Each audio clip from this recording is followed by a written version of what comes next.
जय हिंद दोस्तों, कैसे हैं आप लोग। तो आज हम बात करने वाले हैं लोर सीजन 1 एपिसोड 2 के बारे में, जिसका नाम है एकोज। दोस्तों ये कहानी सच्ची घटना पे आधारित है जो कि आपके रोंगटे खड़े कर देगी। तो अगर आप कमजोर दिल के इंसान हैं तो आप इस वीडियो को मत देखिएगा।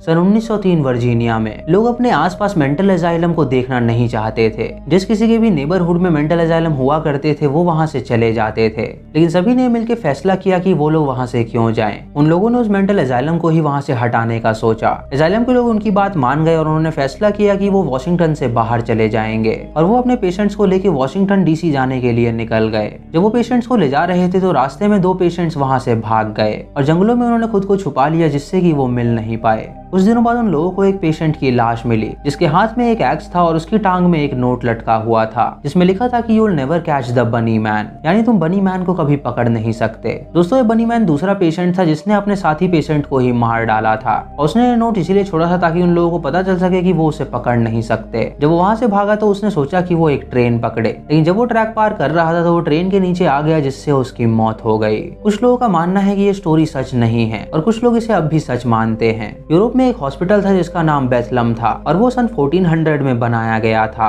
वो इतना पुराना हॉस्पिटल था कि वहाँ पे सभी लोग अपना इलाज कराया करते थे। उसके दरवाजे पे 2 स्टैचूज हुआ करते थे जिनके नाम थे मेलनकोली और रेविंग मैडनेस। जैसे ही वक्त बदलता गया उस हॉस्पिटल का नाम भी चेंज होता गया और नए जमाने के लोगों ने उसका नाम शॉर्ट करके बेडलम रख दिया। लोगों का मानना था कि बेडलम में कुछ टॉर्चरस मेथड यूज किए जाते हैं पेशेंट्स को ठीक करने के लिए। वहाँ पे कई सारे मेंटल पेशेंट हुआ करते थे जिन्हें ट्रीटमेंट की सख्त जरूरत थी। सन 1930 में वहाँ पे एक फैसिलिटी बिल्ड करी गई जिससे लोगों को यकीन होने लगा कि मेंटल इलनेस भी ठीक हो सकता है। लेकिन जब उन्होंने वो तरीका अपनाया तो वो तरीका पूरी तरह फेल हो गया और लोगों के पास अब कोई चारा नहीं था सिवाय मेंटल हॉस्पिटल में भर्ती होने के। सन 1946 में डॉक्टर वॉल्टर फ्रीमैन ने एक तरीका इजाद किया जिससे वो दावा करता था कि वो लोगों की मेंटल इलनेस को ठीक कर सकता है। उसका ये मोटिव था कि वो एजाइलम को पूरी तरह बंद करना चाहता था ताकि मेंटली इल लोगों को वहां पे पकड़ के उन पे टॉर्चर ना किया जाए। फ्रीमैन के पास एक बंदा आया होता है अपनी बीवी का ट्रीटमेंट करवाने के लिए क्योंकि उसकी बीवी अच्छी तरह बिहेव नहीं करती थी। फ्रीमैन उससे कहता है कि वो चिंता ना करे, वो उसकी बीवी को बिल्कुल ठीक कर देगा। उस लड़की की एक बच्ची भी होती है जो कि काफी छोटी थी और उसका पिता उसे लेके बाहर चला जाता है।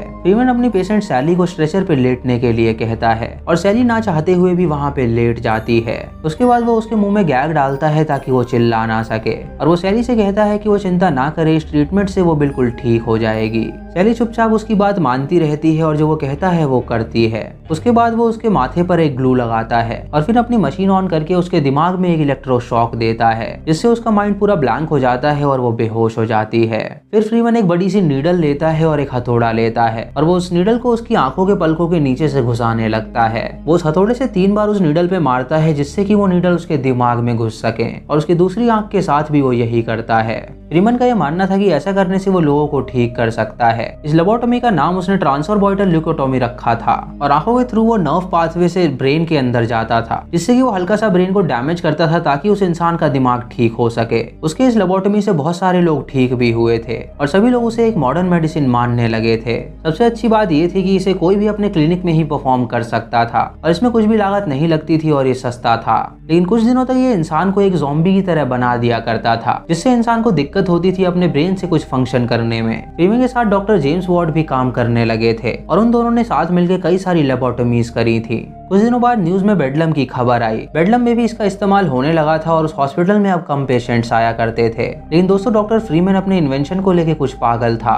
एक दिन डॉक्टर वॉर्ड जब उसके ऑफिस में गए थे तो उसने अपने सामने 2 पेशेंट्स को पाया जिनकी आंखों में उसने नीडल घुसा रखी थी और वहीं पे छोड़ दी थी जिससे कि उन पेशेंट्स को बहुत दर्द हो रहा था, लेकिन वो फिर भी उन नीडल को नहीं हटा रहा था। ये देख के डॉक्टर वॉर्ड्स को लगा कि शायद ये प्रोसीजर आगे फेल भी हो सकता है। डॉक्टर फ्रीमैन की बीवी भी एक डॉक्टर थी जिसका नाम मैजरी था और उसने अपने क्लिनिक में कई सारे डॉक्टर्स बुलाए थे इस चीज को और भी प्रचलित करने के लिए। फ्रीमैन उन्हें बताता है कि वो यहाँ पे उनके सामने वो प्रोसीजर करके दिखाएगा और इस प्रोसीजर में उनकी मदद करेगा बेडलम का एक पेशेंट। वो उस पेशेंट को लिटा देता है और उसे बांध देता है और उसके बाद उसके मुंह में गैग डाल देता है ताकि वो प्रोसीजर परफॉर्म कर सके। वो डॉक्टर से कहता है कि उसने करीब 400 लेबोटोमीज करी हुई हैं जिसमें से ज्यादातर लेबोटोमीज सक्सेसफुल रही हैं। उसकी लेबोटोमी से करीब 4-5 लोग मारे गए हैं और 10-15 लोगों का ब्रेन डैमेज होने की वजह से वो पूरी तरह पागल हो गए हैं। एक डॉक्टर उससे कहता है कि वो बिल्कुल ऐसा काम ना करे जिसमें पेशेंट्स की जान जाए। तो फ्रीमैन उसे बताता है कि उसके ज्यादातर पेशेंट एकदम ठीक हैं और अगर वो उनसे मिलेगा तो वो एकदम नॉर्मल इंसान की तरह बात करते हैं। उसे बताता है कि उसकी एक पेशेंट की शादी भी हो गई है और वो अच्छी तरह लाइफ जी रहा है। उसके बाद वो उनके सामने वो लेबोटोमी परफॉर्म करता है। वो उस पेशेंट को इलेक्ट्रोशॉक देता है जिससे कि वो बेहोश हो जाता है और उसके बाद वो उसके आंख के थ्रू उसके दिमाग को थोड़ा सा डैमेज करता है। ये देख के वो डॉक्टर उल्टी कर देता है और वहीं पे बेहोश हो जाता है। उसकी बीवी को भी कहीं ना कहीं लगता था कि ये चीज बहुत ही बेकार है, लेकिन वो अपने पति के डर से उसे कुछ भी नहीं कहती थी। जब वर्ल्ड वॉर 2 हुई तो सभी लोग बहुत ही ज्यादा डरे हुए थे, इसीलिए ज्यादातर लोग डॉक्टर फ्रीमैन के पास आते थे वो लेबोटोमी करवाने के लिए, ताकि जो भी चीज उन्होंने वॉर में सही है वो सब उन चीजों को भूल सके। लेबोटोमी इतनी फेमस हो गई थी, कई सारे एक्टर्स भी उसके पास आया करते थे। एक रिच और फेमस एक्टर जिनका नाम वार्नर बैक्स्टर था, वो उस लेबोटोमी को एज अ क्योर मानते थे और वो डॉक्टर फ्रीमैन के पास आए थे वो लेबोटोमी करवाने के लिए। वो एक्टर ऑस्कर विनर थे और वो बहुत ही ज्यादा प्रचलित थे, जिसकी वजह से लेबोटोमी भी बहुत ज्यादा प्रचलित हो गई थी। डॉक्टर फ्रीमैन की एक पेशेंट थी जिसका नाम था रोजमेरी कैनेडी और वो उनके पास से ट्रीटमेंट करवा के गई थी। जब उसका बच्चा होने वाला था तो डिलीवरी के वक्त उसका ब्रेन पूरी तरह डैमेज हो गया था और उसने अपनी पूरी इंटेलेक्चुअल कैपेबिलिटी खो दी थी। कैनेडी के परिवार वाले डॉक्टर के पास गए थे उनसे पूछने के लिए कि आखिर ये क्या हो रहा है। डॉक्टर फ्रीमैन ने उन्हें बताया कि कई बार ये प्रोसीजर गलत भी साबित होता है, जिसकी वजह से कैनेडी पूरी तरह डिसेबल्ड हो गई थी और वो सिर्फ 23 साल की थी। सन 1946 में डॉक्टर फ्रीमैन अपने बेटे और एक नेफ्यू के साथ हाइकिंग करने गया था। हाइकिंग करते वक्त उसका एक बेटा गलती से नदी में कूद गया था, जिसकी वजह से उसका सर एक रॉक में जा टकराया और उसकी मौत हो गई थी। इस घटना के बाद फ्रीमैन की बीवी काफी सदमे में आ गई थी और वो हमेशा अपने बेटे को याद करके रोया करती थी, लेकिन फ्रीमैन ने अपने एक भी आंसू नहीं बहाए थे क्योंकि उसे अपने काम से प्यार था और वो लेबोटोमीज करे जा रहा था। ऐसा नहीं था कि उसे बुरा नहीं लग रहा था, उसे बहुत ही बुरा लगा था और इस बात का जिक्र उसने डॉक्टर वॉट्स से किया था। डॉक्टर वॉट्स को उसने कहा था कि वो अपने बेटे की जान बचा सकता था। उसका बेटा वॉकिंग स्टिक लेके उसके सामने ही चल रहा था और अचानक जब वो नीचे गिर रहा था तो वो लोग उसे पकड़ सकते थे, लेकिन वो लोग इस शॉक में आ गए थे कि आखिर वहाँ पे हो क्या रहा है। वो और उसका दूसरा बेटा पूरी तरह पैरालाइज हो चुके थे और वो लोग इस फियर में थे कि आखिर वो लोग क्या करें। उसके बेटे की नीचे गिर के मौत हो गई, जिससे उसे काफी सदमा लगा है और वो वहाँ पे रह के भी उसे बचा नहीं पाया था। पुलिस ने उसकी बॉडी ढूंढने में कई हफ्ते लगा दिए क्योंकि नदी अपने साथ उसकी बॉडी को बहुत दूर ले गई थी।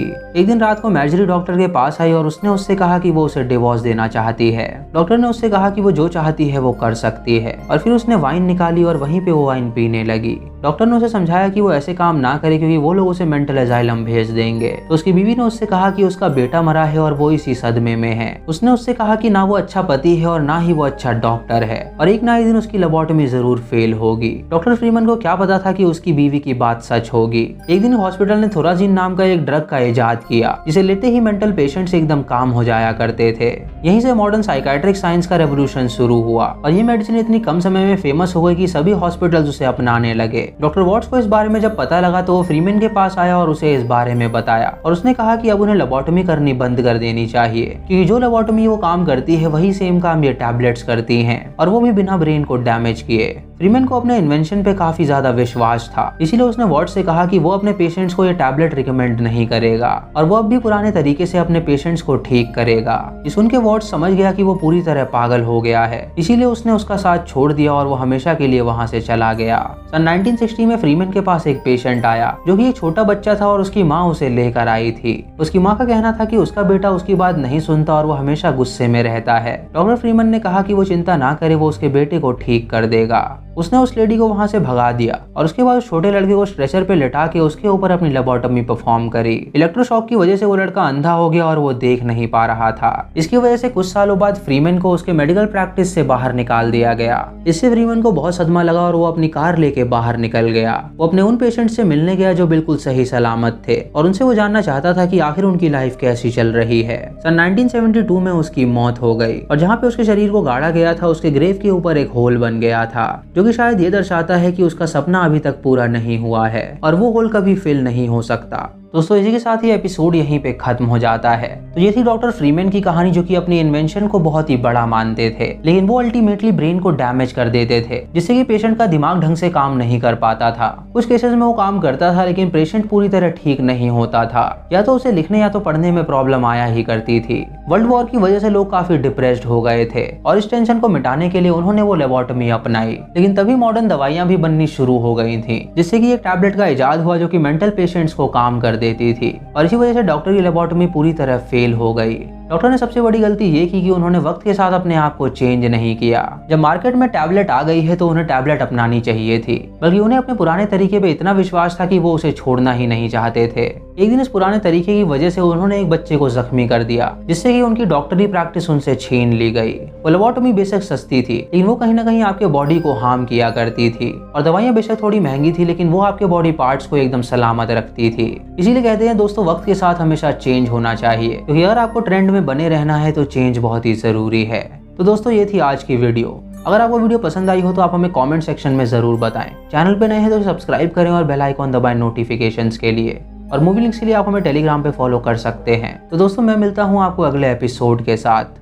तब तक के लिए जय हिंद।